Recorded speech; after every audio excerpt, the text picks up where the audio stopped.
నమస్తే సార్, నా పేరు భువనేశ్వర్ రెడ్డి. మేము కాప్రా వంపుగూడ నుంచి వచ్చాం సార్. మేము ఇది ఆరోసారి సార్ రావడము ప్రజావాణికి.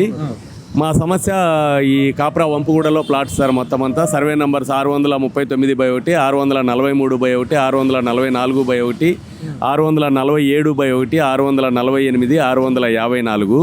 ఈ సర్వే నంబర్లో మొత్తం 61 ఎకరాల 34 గుంటల 706 ప్లాట్లు చేశారు సార్. అందులో ఆ ప్లాట్లలో మేమంతా ప్లాట్ ఓనర్స్ 1983 అంటే 40 సంవత్సరాల క్రితం కొన్నాం సార్. కొన్న వాటిలో నుంచి ప్రేమ్సాగర్ రావు 2006లో, అంటే ప్రజెంట్ మంచిర్యాల ఎమ్మెల్యే గారు 2006లో ఆయన వచ్చి తన రౌడీలను పెట్టి అక్కడ మా ప్లాట్ ఓనర్స్ అందరినీ బెదిరించి సుమారుగా 150 ప్లాట్లు కొనుక్కున్నాడు సార్. మిగిలిన ప్లాట్లు కూడా ఆయన చెప్పిన రేటుకు ఆయనకే అమ్మాలని చెప్పి అక్కడ మేము కట్టుకున్న ఇండ్లన్నీ కూలగొట్టేసి అక్కడ దాదాపు 50 మంది రౌడీలను అక్కడ ఎప్పుడు అక్కడే ఉంచి మేము పనులు చేసుకుంటూ ఉంటే చేసుకొని ఇవ్వట్లేదు సార్ మాకు. అక్కడ ఇప్పుడు ఏంటంటే మేము వెళ్ళి వర్క్ చేసుకున్నామంటే అన్నీ గొలగొడుతున్నారు సార్ అక్కడ మాకు. అవును, కాంగ్రెస్ ఎమ్మెల్యేనే సార్, మంచిర్యాల నుంచి గెలిచారు. ఇదివరకు ఎమ్మెల్సీగా ఉన్నారు కాంగ్రెస్ తరఫునే సార్. ఆయనకు చాలా డబ్బులు ఉన్నాయి కానీ మా పేదవాళ్ళ ప్లాట్ల మీద పడ్డారు సార్ ఆయనకు. సార్ ఎవ్వరు కూడా పోలీసులు కూడా ఏమి చేయలేని పరిస్థితి సార్. ఇప్పుడు మాకు పైన అధికారులు ఏం చెప్తారంటే, ఇప్పుడు మేము ప్రజావాణికి వస్తే చిన్నారెడ్డి గారు కూడా మాకు అనుకూలంగా రాశారు, సిపి గారికి చెప్పారు. వెళ్ళి మేము అక్కడ తీరా సిపి గారి దగ్గరికి వెళ్ళి మేము అడిగేటప్పటికి ఆయన ఏమంటారంటే వర్క్ చేసుకోండి అంటారు. మేము సైట్లోకి వెళ్ళిన తర్వాత సిఐ గారు కానిస్టేబుల్స్ని పంపిస్తారు సార్ వర్క్ ఆపేయమని అని. ఎందుకు ఆపాలి సార్? రీజన్ ఏంటంటే రీజన్ ఏమీ చెప్పరు. మాకు పైన నుంచి అధికారుల ఒత్తిడి ఉంది, మేమేం చేయలేము, మేము హెల్ప్లెస్, మీకు సహాయం చేయలేము. మేము కోర్టు నుంచి ఇంజంక్షన్ ఆర్డర్స్ ఉండగా కూడా జిహెచ్ఎంసీ నుంచి పర్మిషన్స్ వచ్చినాయి, అన్నీ రాగా కూడా మాకు మళ్ళీ మమ్మల్ని పని చేసుకొని ఇవ్వకుండా ఆపుతున్నారు సార్. దయచేసి మేము రేవంత్ రెడ్డి గారిని కోరుకునేది ఒకటే, ఈ హైడ్రా ఏ విధంగా పెట్టారో ఈ చెరువులు అవి కబ్జాలు చేసిన వాళ్ళకు, అలాగే ఈ భూ కబ్జాదారులకు కూడా ఒక కొత్త చట్టం తీసుకొచ్చి ఒక కమిషనర్ రంగనాథ్ సార్ లాంటి ఒక మంచి డైనమిక్ ఆఫీసర్ని వేసి మాలాంటి పేదవాళ్లకు అన్యాయం జరగకుండా చూడమని మేము మీ మీడియా ద్వారా కోరుకుంటున్నాం సార్. పరిష్కారం మేమైతే తిరుగుతున్నాం సార్. పరిష్కారం మాదే. డిసెంబర్ నుంచి ఇప్పటికీ ప్రజావాణికి వచ్చాము, తర్వాత గాంధీ భవన్కి వెళ్ళాము, ధర్నా చౌక్లో ధర్నా చేశాము. అన్నీ చేసినా కానీ ఇంతవరకు సీఎం రేవంత్ రెడ్డి గారికి చేరిందో లేదో కూడా మాకు తెలియలేదు.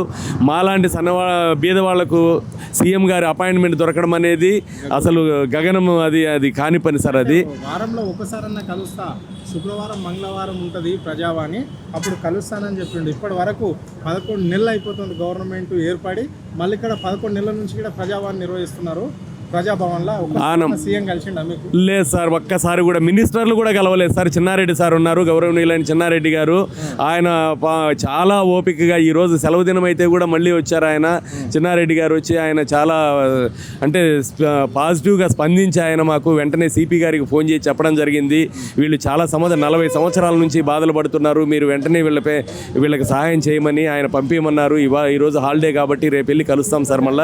మళ్ళీ మేము ప్రజావాణికి రాకుండా ఉండేటట్లు జరుగుతుందా, లేదంటే మళ్ళీ మేము మంగళవారము మళ్ళీ ప్రజావాణికి లేకపోతే గాంధీ భవన్కో తిరగాల్సిన అవసరం వస్తుందో అది అధికారులే తేలాల్సి ఉంటుంది సార్. అది థ్యాంక్ యూ సార్. సార్, ఈరోజు ప్రజాభవన్లో నిర్వహిస్తున్నటువంటి ప్రజల కార్యక్రమం కోసం మేమందరం రావడం జరిగింది.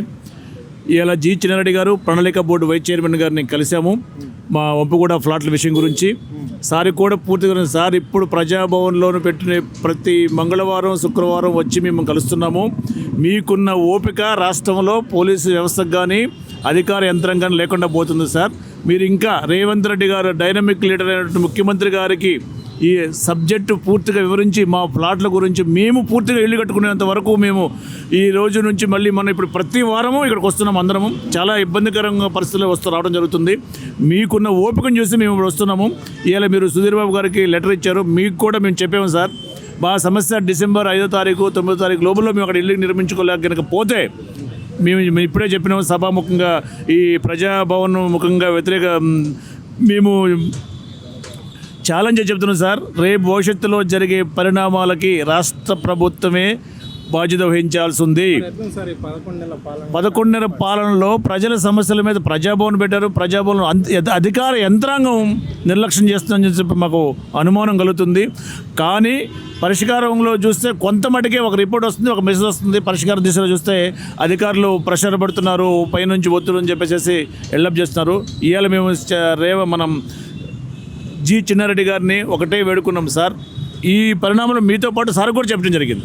సార్ మేము వస్తున్నాము, మన గవర్నమెంట్కి కాంగ్రెస్ ప్రభుత్వం దెబ్బతినే అవకాశం ఉంది, సమస్యలు పరిష్కారం కావట్లేదు, దయచేసి దాని మీద పూర్తిగా ప్రెషర్ పెట్టి అధికారులతోటి అధికార యంత్రాంగాన్ని బలోపేతం చేయాల్సిన బాధ్యత మీ అందరిపైన ఉందని చెప్పేసి ఈరోజు చిన్నారెడ్డి గారికి ఇప్పుడే 5 నిమిషాల క్రితం మంచిగా వివరించి వచ్చాను. సార్ కూడా పాజిటివ్గా ఓపికతోటి విన్నారు. ఈరోజు గవర్నమెంట్ దృష్టి తీసుకెళ్తాను, చీఫ్ మినిస్టర్ గారి తీసుకెళ్తానని చెప్పేసి చెప్పడం జరిగింది. అదేవిధంగా ఈ రాష్ట్రంలో రైతు బంధు కూడా రైతులకు ఇవ్వాలి. కేసీఆర్ గారు గతంలో ప్రతి 6 నెలలకు ఒకసారి ఇచ్చుకుంటూ వస్తున్నారు. దాన్ని అమలు చేస్తాను, 2500 పెంచిస్తానని చెప్పారు. ఒకసారి కూడా ఇంత మటుకు పెంచలేదు. గవర్నమెంట్ దాని మీద దృష్టి పెట్టి రైతులు పడుతున్న ఇబ్బందులు రాష్ట్రంలో దేశంలోనే వేల మందికి ఉపాధి కల్పించేటువంటి వ్యవస్థ రైతు కుటుంబ వ్యవస్థ, దానిని నిర్వీర్యం చేయకుండా ఉండాలని చెప్పేసి రేవంత్ రెడ్డి గారికి కానీ మన ప్రణాళిక బోర్డు చైర్మన్ గారికి చెప్పడం జరిగింది. గ్యారంటీగా త్వరలోనే రైతు బంధు పెంచి డబ్బులు ఇస్తామని చెప్పారు. ఇస్తే సంతోషం సార్ అని కూడా చెప్పొచ్చాను. Thank you sir.